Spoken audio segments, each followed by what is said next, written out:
नमस्कार मित्रांनो, आज आपण या व्हिडिओद्वारा जाणून घेऊया की कॉन्ट्रासेप्टिव्हचे किंवा गर्भनिरोधक म्हणून कोणत्या कोणत्या पद्धती असतात आणि सगळ्यात चांगली पद्धत कोणती पद्धत तुम्ही अडॉप्ट करायला पाहिजे त्याविषयी मी आज तुम्हाला थोडक्यात माहिती देत. मी आहे doctor Umesh. As a clinical sexologist म्हणून गेल्या 40 वर्षापासून मी तुम्हाला सातत्याने शास्त्रीययुक्त मार्गदर्शन देण्याचा प्रयत्न करीत आहे. मित्रांनो, खरोखर माझे तुम्हाला व्हिडिओ आवडत असतील तर नक्की लाईक करा, शेअर करा, आपल्या मित्रांना पाठवा. आणि खरोखर तुम्ही इतका चांगला रिस्पॉन्स दिलेला आहे की त्याच्यामुळे मला असं वाटतं की कुठं चांगली माहिती संकलन करून किंवा इन्फॉर्मेशन घेऊन तुमच्या समोर काही ना काही चांगली माहिती देण्याचा नक्कीच प्रयत्न करीत राहावा. कारण की आज मी प्रत्येक जागी जातो तर मला लोक ओळखतात, मला कॉमेंट करतात की डॉक्टर साहेब तुम्ही चांगले व्हिडिओ बनवत आहे, तुम्ही फालतू कॉमेंटकडे लक्ष देऊ नका. आणि त्याच्यामुळेच तुमच्या सहकार्यामुळं आज मी हे व्हिडिओ बनवायची जी शृंखला आहे ती पुढे चालू ठेवत आहे.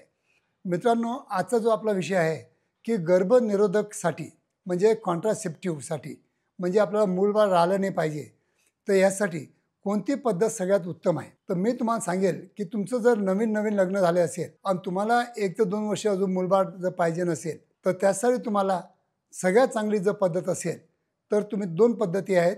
एक तर तुम्ही कॉन्ट्रासेप्टिव्ह पिल असतात जे खूपच लो डोस प्रोजेस्टेरॉन जे असतात त्या पिल्स तुम्ही घेऊ शकतात. जसे की ओव्हरऑल यल म्हणून असते, ती सगळ्यात चांगली पिल आहे. ही रोजची 1 पिल घ्यावी लागते. मासिक पाळीच्या 5व्या दिवसापासून सुरुवात करायची असते. बरोबर 21 दिवसापर्यंत ती चालते आणि त्याच्यानंतर 3 ते 4 दिवसामध्ये तुम्हाला पाळी येते. सगळ्यात चांगली पद्धत ही आहे. दुसरी पद्धत जर असेल तर ती आहे कॉपर टी. जर कॉपर टी जर बसवली तरी अतिउत्तम. ती कोणत्याही स्त्रीरोग तज्ज्ञ डॉक्टरांकडे जाऊन तुम्ही आतमध्ये वजानामध्ये किंवा युटरसमध्ये एक कॉपर टी लावतात जेणेकरून स्त्री बीज आणि पुरुष बीजचं मिलन टाळण्यासाठी ही कॉपर टी पण खूप चांगली आहे. याचे पण म्हणजे रिझल्ट खूप छान आहे. तिसरी गोष्ट म्हणजे तुम्हाला मी सांगेल, काही लोक म्हणतात की नाही आम्हाला पिल्स पण नको, त्याचे साईड इफेक्ट असतात, आम्हाला कॉपर टी पण नको कारण की ते केव्हा त्रासदायक किंवा मासिक पाळी मागं पुढं किंवा जास्त ब्लिडिंग किंवा पेन होणं असे काही गोष्टी घडू शकतात आपल्या पार्टनरबरोबर. तर त्याच्याबद्दल पण केव्हा ते कबूल नसतात. तर त्यासाठी सगळ्यात उत्तम म्हणजे कंडोम वापरणं. पण कंडोम वापरणं म्हणजे कसं आहे की जसा मासिक पाळीचा पहिला दिवस आहे, आज पहिला दिवस आहे ब्लिडिंगचा, तो 4 म्हणजे आफ्टर द मेन्सेस मतलब 7 days after the menses and 7 days before the menses is the safe period. इथं तुम्ही कॉन्ट्रासेप्टिव्ह नाही वापरलं तरी चालतं. पण उर्वरित जे फर्टिलिटी पिरियड असतो किंवा ओव्ह्युलेशन पिरियड असतो 7 ते 8 दिवसाचा, जे आम्ही 12 ते 18 दिवस सांगतो आम्ही, तर त्या पिरियडमध्ये फक्त तुम्हाला कंडोम वापरणं अत्यंत गरजेचं असतं. तर मित्रांनो, ह्या 2 ते 3 पद्धती आहेत. या तुम्ही चांगल्या प्रकारे तुम्ही वापरून तुम्ही तुमचं गर्भनिरोधक म्हणून या तिन्ही पद्धती चांगल्या आहेत.